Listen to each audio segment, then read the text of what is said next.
Welcome to Books for Kids, read by Flying Dragons. This morning we're reading Mr. Messy by Roger Hargreaves, a Mr. Men book. Mr. Messy was the messiest person you've ever met in your whole life. He looked messy because he was messy in everything he did. You could always tell where Mr. Messy had been because he left a trail of messy fingerprints wherever he'd been. Oh yes, Mr. Messy was messy by name, messy by nature. Mr. Messy lived in a particularly messy-looking house.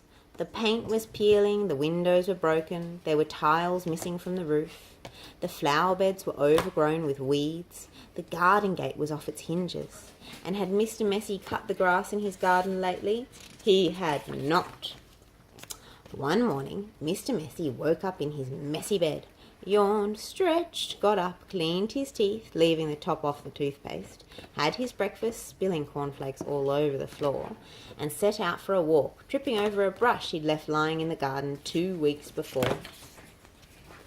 There was a wood behind Mr. Messy's house, with the messy garden, and that's where he went for his walk. It was a particularly large wood with lots and lots of trees, and it took Mr. Messy a long time to walk through it. But he didn't really mind because he felt like walking that morning. So he walked and walked right through the wood until he came to the other side. And do you know what he found on the other side of the wood? Mr. Messy found the neatest, prettiest looking little cottage that he'd ever seen. It had a lovely little garden and a stream running through the middle of it. There was a man in the garden clipping the hedge.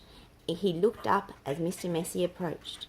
"Good morning, I'm Mr. Messy," said Mr. Messy. "I can see that," replied the man, looking up and down.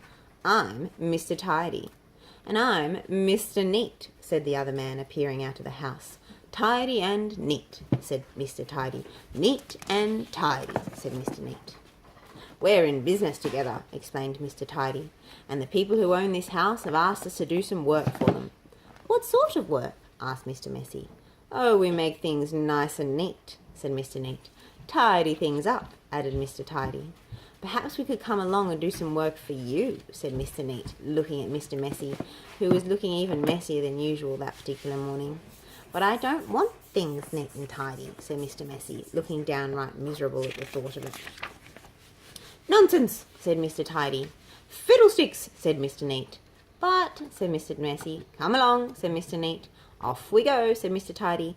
But, said Mr. Messy. "But nothing," said Mr. Neat, and bundling him into the van, which was parked behind the house, off they went to Mr. Messy's house at the other side of the wood.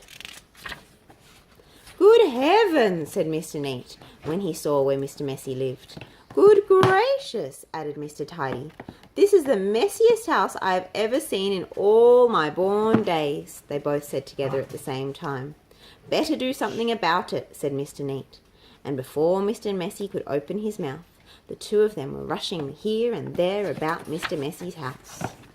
Mr. Neat hoed and mowed and pruned and snipped and clipped and cleared and dug and made the garden look neater than it had ever looked before. Mr. Tidy cleaned and primed and rubbed and painted and mended and made the outside of Mr. Messy's house look tidier than it had ever looked before. They both went inside the house. "Good heavens," said Mr. Neat for the second time that morning. "Good gracious," said Mr. Tidy for the second time that morning. And then they set about cleaning the house from top to bottom. They brushed and swept and polished and scrubbed and made the inside of the house look neater and tidier than it had ever looked before. "There we are," said Mr. Tidy. "All finished," said Mr. Neat. "Tidy and neat," said Mr. Tidy. "Neat and tidy," said Mr. Neat. Mr. Messy just didn't know what to say. Then they both looked at Mr. Messy. "Are you thinking what I'm thinking?" Mr. Neat said to Mr. Tidy. "Precisely," replied Mr. Tidy. "What we're both thinking," they said to Mr. Messy, "is that you look much too messy to live in a neat and tidy house like this." "But," said Mr. Messy. But whatever Mr. Messy said was no use, and Mr. Neat and Mr. Tidy whisked him off to the bathroom upstairs. It had been the messiest room in the house, but now, of course, it was neat as a new pin. Then Mr. Neat got hold of one of Mr. Messy's arms, and Mr. Tidy got hold of the other arm, and they picked him up and put him straight into the bath. Mr. Messy wasn't used to having baths. Mr. Neat and Mr. Tidy washed and brushed and cleaned and scrubbed and combed Mr. Messy until he didn't look like Mr. Messy at all. In fact, he looked the opposite of messy. He looked at himself in the mirror. "You know what I'm going to have to do now?" he said in a rather fierce voice. Mr. Neat and Mr. Tidy looked worried. "What are you going to have to do?" they asked Mr. Messy.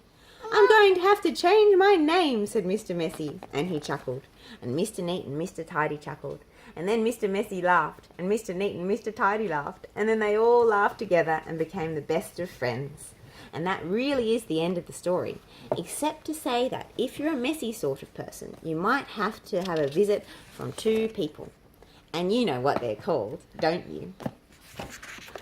Thank you for listening. If you like this video, subscribe below. See you soon.